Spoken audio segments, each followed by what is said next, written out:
Spirito Santo, scendi su di noi. Spirito Santo, riempici d'amor. Spirito Santo, scendi su di noi. Spirito Santo, riempici d'amor. Bueno, entonces comenzamos esta última reflexión y les voy a compartir sobre el dolor del pecado. Pidámosle al Espíritu Santo ayuda. Y les leo del Evangelio según San Lucas, capítulo 4, desde el versículo 1, tentaciones en el desierto. Jesús, lleno de Espíritu Santo, se volvió del Jordán y era conducido por el Espíritu en el desierto. Durante 40 días tentado por el diablo, no comió nada en aquellos días y al cabo de ellos sintió hambre. Entonces el diablo le dijo: si eres hijo de Dios, di a esta piedra que se convierta en pan. Jesús le respondió: está escrito, no solo de pan vive el hombre. Llevándole luego a una altura, le mostró en un instante todos los reinos de la tierra y le dijo el diablo: te daré todo el poder y la gloria de estos reinos, porque me la han entregado a mí, y yo se la doy a quien quiero. Si pues me adoras, toda será tuya. Jesús le respondió: está escrito, adorarás al Señor tu Dios y solo a Él darás culto. Le llevó después a Jerusalén, le puso sobre el alero del templo y le dijo: si eres hijo de Dios, tírate de aquí abajo, porque está escrito, a sus ángeles te encomendará para que te guarden, y en sus manos te llevarán, para que no tropiece tu pie en piedra alguna. Jesús le respondió: está dicho, no tentarás al Señor tu Dios. Acabada toda tentación, el diablo se alejó de él hasta el tiempo propicio. Palabra de Dios. Te alabamos, Señor. Yo pienso que para nosotros este pasaje de las tentaciones a Jesús en el desierto es como un tratado de demonología, es como la enseñanza perfecta de quién es el diablo, qué quiere hacer con nosotros y cómo le podemos derrotar. Porque sabemos que Jesús es camino y todo lo que Él vivió públicamente, especialmente en esos últimos 3 años, fue una escuela para nosotros, la escuela de la verdad y el camino. Por lo tanto, Jesús no necesitaba ser tentado por el diablo, porque esas tentaciones son para nosotros una enseñanza. Y desen cuenta de esto, y yo les hablaba de esto en otra charla hoy. El diablo le dice a Jesús, después de mostrarle todos los reinos del mundo, le dice: todo esto me ha sido dado a mí. Si me adoras, te lo doy. Ahí nos damos cuenta lo que es el materialismo, todos los ismos de este mundo, que son los poderes del mundo, que pertenecen y están bajo el poder del diablo. Y el diablo se los da a quien lo adoran. Por eso hablaba antes de los masones y les decía que muchos de ellos adoran al diablo y le ofrecen sangre y todo esto. El diablo les da poder. Es una realidad, así es. El mismo Jesús nos lo reveló. Ahora, otra cosa que ustedes pueden observar en las tentaciones es que el diablo utiliza la palabra de Dios. Se dan cuenta que cuando se lo lleva al pináculo del templo de Jerusalén, le dice, está escrito, o sea, está citando las escrituras, el demonio. Si te lanzas, los ángeles te apararán y no te dejarán tropezar con ninguna piedra.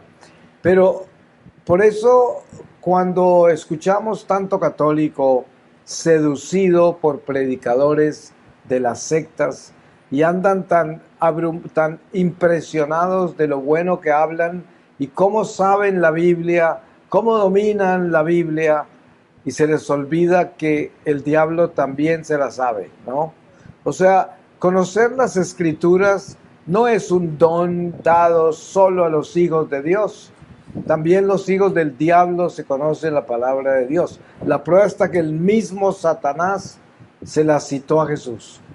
Y Jesús le contestó con la palabra en las 3 tentaciones. Jesús citó la palabra de Dios las 3 veces.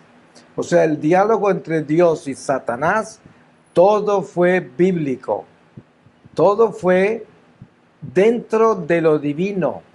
Y ahí nos damos cuenta cómo es que el diablo viene a tentarnos y viene a proponer, y nosotros tenemos que estar preparados para responder, y responder como Jesús nos enseñó.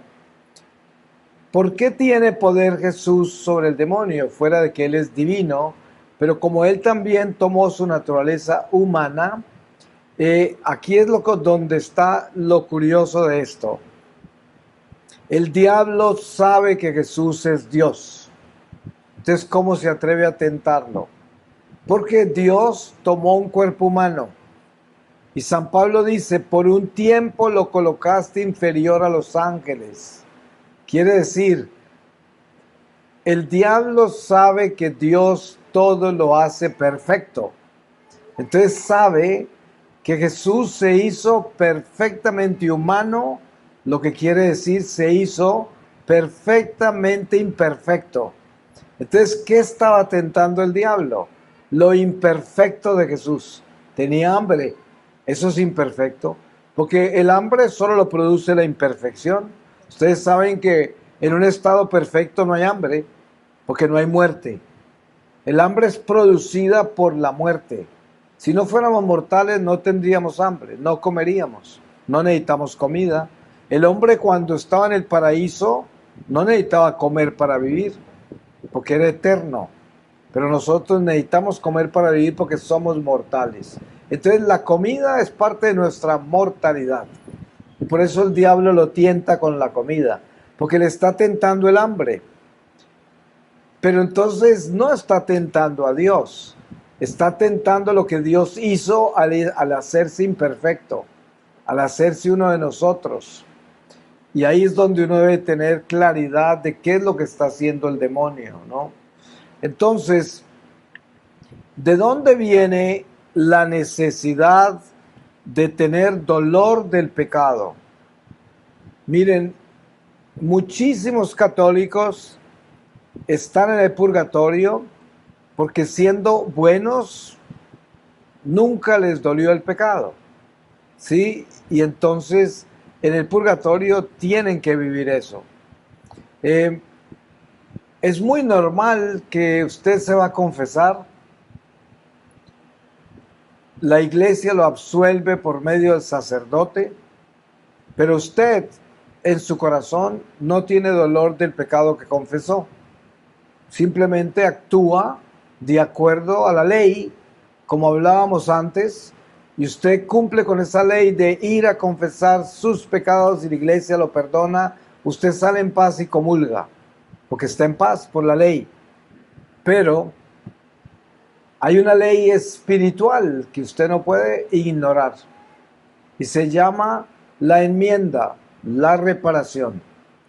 Para poder comenzar a reparar el pecado absuelto, perdonado por la iglesia, yo tengo que comenzar a sentir el dolor de mi pecado y a tener conciencia de la gravedad de mi pecado, porque si no, yo no lo voy a reparar. Y si no lo reparo, eso es purgatorio, porque queda pendiente. No el pecado en sí, sino la reparación del pecado. Porque el pecado perdonado no vuelve a aparecer, porque el pecado perdonado es un espíritu, es un demonio. Y el sacramento de la confesión nos exorciza de ese demonio. Cuando el sacerdote levanta la mano y nos perdona en nombre de la iglesia, toda fuerza del mal se va. El demonio tiene que irse y quedamos libres del espíritu del pecado. Pero no quedamos libres de la reparación o enmienda del pecado. El apóstol dice que la forma más rápida de reparar pecados, de enmendar pecados, es llevándole a Dios a la gente. Cuando usted evangeliza, cuando usted le lleva a Dios a la gente, repara pecados inmensamente. Porque le lleva luz, le lleva sabiduría, claridad, quizás hasta conversión del corazón. ¿Cuántas veces usted, por lo que ha hecho con una persona que le habla de corazón, la aconseja de corazón, la orienta de corazón, de pronto esa persona reacciona y busca a Dios? Se va a confesar, regresa a la iglesia o se renueva. Y eso es un don, porque esa persona se beneficia enormemente, pero usted más. Es como cuando oramos por las almas de purgatorio, estamos también orando por nosotros mismos, porque en la economía del alma, cuando yo aporto esa intercesión por las almas que están sufriendo, las almas se benefician y yo también. Es como una economía. Y no hay algo más poderoso que dar sin interés, dar incondicional, como es la oración. Cuando yo oro por otra persona, eso es algo incondicional, algo que lo hago del corazón, por eso es oración. Eso me eleva a mí también. Beneficia a aquel por quien oro, pero también me beneficia a mí. Entonces, la conciencia del dolor del pecado es demasiado importante. Si yo no estoy atormentado por el pecado que hay en mí, no estoy bien. Porque hay muchos pecados en nosotros que son difíciles, ¿no?, de superar y son recurrentes. Aparecen así en la forma más increíble. San Pablo dice: en mí hay una mancha que me inclina a pecar. No soy yo, pero está en mí. Por eso, el mal que no quiero hacer es el mal que termino haciendo. Esto es una prueba del pecado recurrente, arraigado, que me asalta por sorpresa, que se me impone. Como la lengua. La lengua, como dice el apóstol Santiago, es quizás lo más difícil de dominar. Él pone el ejemplo de que un barco inmenso se maneja con un timón pequeñito y es un barco gigantesco. Así es la lengua. Es pequeña y maneja cosas inmensas. Se han caído imperios enteros por una frase. Se han dañado matrimonios por una palabra. Nos hemos ganado enemigos terribles por solo algo que hemos dicho. Y todo es la lengua. Podemos domar los animales más increíbles. El apóstol dice: el hombre es capaz de domar gigantes del mar, elefantes, de todo, pero la lengua no. Y es algo tan increíble porque tiene una fuerza y el demonio la usa. Cuando menos piensa uno, ya lo dijo. Y ya no tiene reversa, ya lo dijo. Y ya hizo el daño. Porque el diablo sabe qué botones empujar. Y además sabe cuándo hacerlo. Exacto. Y ya es irremediable. Por eso nosotros siempre debemos consagrar nuestra lengua al Señor. Una de las costumbres que debemos tener cristianas es: Cuando usted se levanta, conságrele su lengua a Dios, para que esa lengua esté sellada con la sangre de Jesús, para que el diablo no la utilice. Ustedes saben cuánta gente han matado por algo que han dicho, a la persona equivocada en el momento equivocado. O sea, es increíble el poder que tiene la lengua, para bien o para mal. Miren que San Antonio de Padua lo llaman el apóstol de la lengua de oro. Su lengua está incorrupta en Padua. La lengua nunca se corrompió. Y la llaman la lengua de oro porque cuando él hablaba, la gente se sanaba. San Antonio de Padua. Milagros increíbles con su lengua, solo con hablar. Él exorcizaba los endemoniados más increíbles con pequeñas frases, como triunfó el león de Judá, huyan espíritus del mal, aleluya, hijo de David. Con eso sacaba demonios increíbles de posesos, solo con eso. Pero es que él era un santo muy grande y no necesitaba decir muchas palabras, pero su lengua era poderosísima, tanto está que está incorrupta, la llaman la lengua de oro, ¿va? Y así como está la lengua de gente muy mala, el monje Rasputín tenía una lengua que era espantosa, cuando hablaba maldecía y hacía cosas horribles. Y esto es muy claro del poder que tiene la lengua para bien o para mal. Ahora, el dolor del pecado es algo que tenemos que pedirle a Dios, porque por naturaleza no lo buscamos. Yo por naturaleza me acomodo al sacramento y voy y me confieso y quedo tranquilo. Pero cuando salgo de confesarme, no necesariamente voy con el dolor de lo que confesé. No necesariamente. Y precisamente eso es lo que debo llevar. El dolor de lo que confesé. Porque si no, ¿qué confesé? Si no me duele, ¿qué fue lo que hice? ¿No? Es como cuando alguien le pide perdón a otra persona por el daño que le hizo.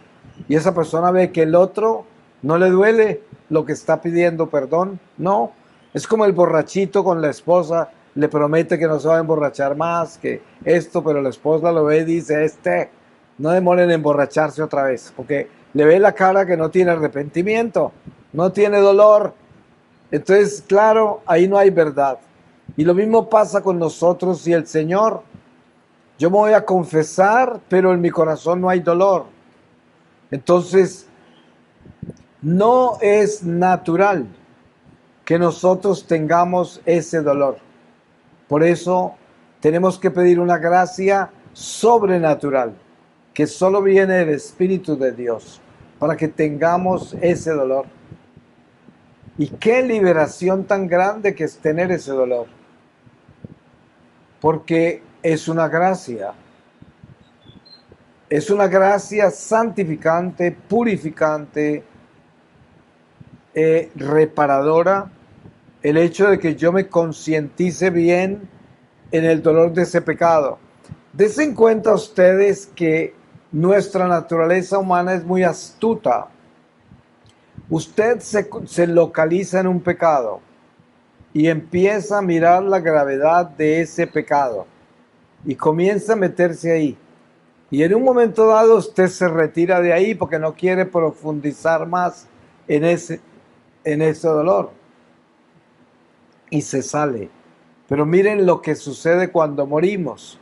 Resulta que en vida, aquí en esta carne, yo puedo esconder las cosas en mi naturaleza humana, las escondo. Es como usted puede cometer un pecado horrible allá atrás y se viene para acá y se olvida lo que hizo allá. Usted lo esconde, lo borra. Pero ahí está, allá lo hizo.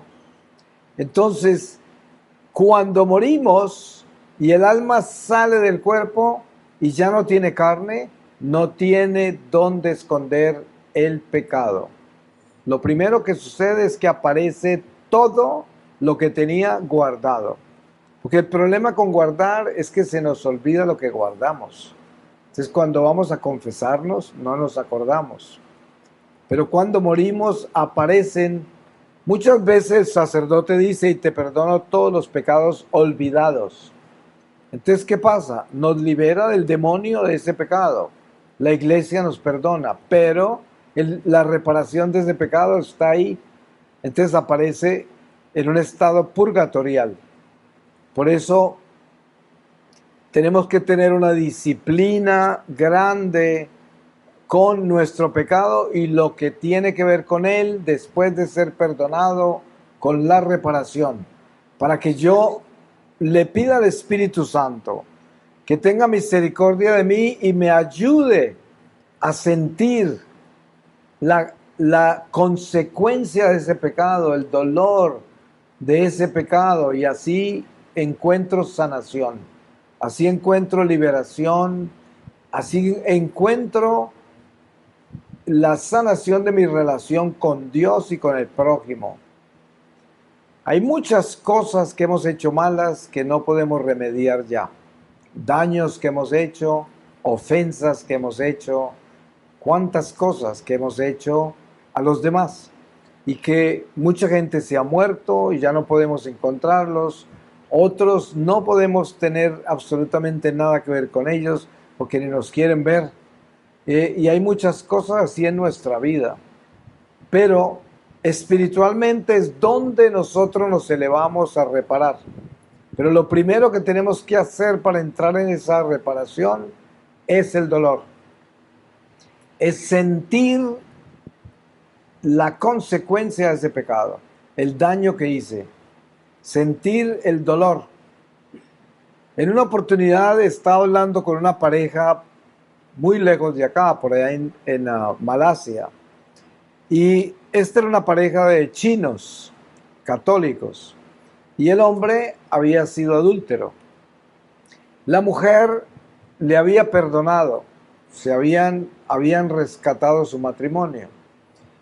Pero están hablando de que ella no sentía que este hombre tenía el dolor de ese adulterio. Y esa era su batalla, ¿no? Ella decía, yo le perdoné, pero me preocupa su alma porque yo no estoy seguro que a él le duele lo que hizo. Obviamente esto era un juicio de ella sobre él que, pues, muy peligroso, que esté equivocada, ¿no? Que lo puede juzgar como no es, porque no podemos juzgar. Pero dentro de una relación matrimonial es muy difícil uno también juzgarla a ella sobre la posición que tiene. Pero pasamos un día de retiro entero y esta conversación la habíamos tenido al principio del retiro. Ya en la noche, después de adoración al Santísimo, me los encontré afuera, al lado de la mesa donde estaban mis libros. Y se vino el Señor y me dijo, ¿saben qué? Mi esposa tenía razón. Yo nunca he sentido el dolor del adulterio, pero hoy lo sentí. Y me duele tanto que tengo un dolor en el estómago horrible, estoy enfermo, me duele todo, estoy mal. Bueno, el Señor terminó en el hospital esa noche y estuvo 40 días grave de algo en el estómago que nunca sabían qué era, pero se estaba muriendo, pero no se murió. Estuvo 40 días en el hospital. Salió, yo los vi como 2 años después que regresé a Malasia, y él cuando vino a hablar conmigo me dijo, ese día que hablamos de eso en la mañana, yo sabía que tenía el Espíritu Santo encima mío y que me estaba trayendo esto, que era una gracia, pero un dolor muy grande. Dice, tanto que me dobló y me tiró al hospital, porque no lo resistía. Y dice que en el hospital lloró todos los días. Y todo tenía que ver con el adulterio, pero todo tenía que ver con el dolor del pecado que él se había guardado por 15 años. Hacía 15 años que había ocurrido ese adulterio. Y la señora llevaba 15 años preocupada de que ese hombre no tenía el dolor de ese adulterio. Fue algo muy profundo de parte de la señora, muy espiritual. Pero la sanación que Dios le dio a ese hombre fue extraordinaria, porque su rostro era otro, Cuando yo lo vi de nuevo, era otra persona. Su rostro, sus ojos, todo había cambiado. Y es importante que nosotros tengamos un examen de conciencia muy responsable y recorramos sobre todo los pecados más graves y los miremos de cerca y seamos sinceros y miremos a ver si verdaderamente nos duelen, si nos han dolido. Y sobre todo, tener en cuenta que hemos ofendido a Dios. Sobre todo. Primer mandamiento, ¿no? Está sobre todos los mandamientos. Son los cimientos de la ley. Saber que ofendimos a Dios terriblemente. Eso, primer dolor. Después, el dolor del daño que hicimos. Después, el haber puesto nuestra alma en peligro, eso también nos debe doler. También nos debe doler. Es como los pecados como la gula, los excesos que dañan nuestra salud física, mental, espiritual, cuando practicamos limpias, brujería, ocultismo, nueva era, todo eso es contra el espíritu. También es un atentado. Y todas estas cosas afectan nuestra vida, pero nos tienen que doler de haber hecho eso. Pidámosle a Dios que nos traiga memoria de dolor, de pecado, para que nosotros nos localicemos bien en esos pecados que hemos confesado y podamos sentir ese pecado y dimensionar ese pecado con sinceridad y responsabilidad. No se pueden imaginar el bien que se harán, porque esto es preparación para la muerte. Hay mucha gente que no quiere hablar de la muerte, no quiere hablar de prepararse para la muerte, lo cual es bien ignorante eso, porque si para algo nos debemos preparar nosotros, no es para ir a comer a las 6 de la tarde, sino para morir bien. Es más importante eso que la cena que nos espera hoy. Mucho más importante prepararnos para morir bien, porque yo puedo morir antes de la cena. No tenemos la vida comprada y en cualquier momento nos llama el Señor. Y la buena muerte depende de yo haber hecho paz con el perdón de Dios, que quiere decir haber reparado el pecado perdonado. Pues terminaré con una lectura para sellar todo lo que el Señor nos ha dado. Les voy a leer del libro del Eclesiástico, capítulo 6, desde el versículo 18. La búsqueda de la sabiduría. Hijo, desde la juventud acumula instrucción y hasta la vejez encontrarás sabiduría. Acércate a ella como quien ara y siembra y espera sus mejores frutos. Cultivándola te fatigarás un poco, pero bien pronto comerás de sus productos. Es muy dura para los ignorantes. El necio no la soporta, como piedra de toque lo oprime, y él no tarda en sacudírsela. Pues la sabiduría hace honor a su nombre, no se manifiesta a muchos. Escucha, hijo, acepta mi opinión, y no rechaces mi consejo. Mete los pies en su cepo, y el cuello en su coyunda. Doblega la espalda y carga con ella. No te rebeles contra sus cadenas. Acércate a ella con toda tu alma y con toda tu fuerza guarda sus caminos. Síguela, búscala y se te dará a conocer. Cuando la tengas, no la sueltes, porque al final hallarás en ella descanso y ella se convertirá en tu alegría. Sus cadenas serán para ti un refugio seguro y sus argollas un traje de gloria. Adorno de oro será su yugo y sus correas cintas de púrpura. Como túnica de gloria te la vestirás, te la ceñirás como corona de júbilo. Si quieres hijos, serás instruido. Si te aplicas bien, adquirirás destreza. Si te gusta escuchar, aprenderás. Si inclinas tu oído, serás sabio. Acude a la reunión de los ancianos, y si encuentras a un sabio, júntate a él. Escucha con interés toda palabra que venga de Dios, que no se te escapen los proverbios agudos. Si ves a un hombre prudente, madruga en su busca, que tus pies desgasten el umbral de su puerta. Medita los preceptos del Señor, practica sin cesar sus mandamientos. Él mismo fortalecerá tu corazón y te concederá la sabiduría que deseas. Palabra de Dios. Te alabamos, Señor. Pues le damos gracias a Dios por esta oportunidad que nos dio de venir acá a compartir los misterios de nuestra fe. Solo el Espíritu Santo puede hacer eso, porque es el único que conoce nuestros corazones.